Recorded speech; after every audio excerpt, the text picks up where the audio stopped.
Hi everyone, and welcome to the Nature Center at Camp Asable. I'm the Nature Guy. Today I want to talk to you about whales, and we're standing here in front of one of our displays, one of our newer displays about whales, there's some neat lessons that we can learn from the whale. Now it turns out whales are divided into two basic categories. One are called the toothed whales, which have teeth, pretty big teeth, and they spend their time hunting for fish, and maybe some eat seals and so forth. The second group of whales are actually even larger, and these are called the baleen whales. Now, baleen is a structure inside the mouth that's used for filtering out little microscopic particles in the air. It's a hard plate, actually a whole row of plates.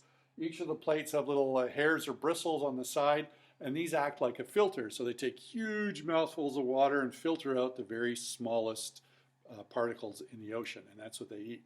It's interesting that the largest animals eat the smallest stuff in the ocean. There's another difference between the two types of whales, and that is the toothed whales have a single blowhole in the top of their head, which is what they use for breathing. It's kind of their nostril. And the baleen whales, they have two blowholes side by side. So it's another interesting way to tell the difference. But these things are huge. And I want to try to illustrate the size of some of these whales, the blue whale being the largest. Now, if you know camp, where I'm standing right here in the Nature Center, you go out the door, down the hill, and out to the Mini-Mac Bridge, that's about the length of a blue whale. That's still hard to fathom unless you just stand beside one of these things, how big they are. So I'm going to try to illustrate it another way. Now, it turns out your heart is about the size of your fist, and the blood vessel that leads from the heart to the rest of the body is the aorta, and it is about the size of your pinky in diameter. In a whale, it's a lot bigger. And I'm going to use this piece of culvert pipe to illustrate that point. So this is about the diameter of the aorta of a blue whale. So the blood vessel leading from the heart to the rest of the body starts out this big around.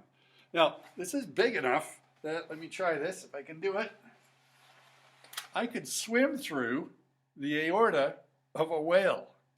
So the next time you come to camp, come on over to the Nature Center and try this out. See if you can swim through the aorta of a whale. So why do I tell you all this about whales? Well, it reminds me about how big God is. Now, these whales are huge, but they're just one of the millions of things that God created himself. So he's so powerful and has so much might and so much wisdom. He's just big. Remember, the Bible tells us that he holds the universe in his hand. I'm afraid that we as humans with our small puny minds just can't fathom how big and powerful and loving God is. So the lesson from the whale helps us to realize that God is just so much bigger, so much more powerful than we often give him credit. And so when we're in times of difficulties and troubles and stress like these days, we really ought not to be worrying too much, because we can pray to that powerful, huge, loving Heavenly Father.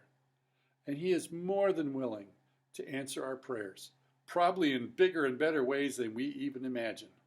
It's an incredible God that we have, and I'm so thankful for him. Thanks very much for listening.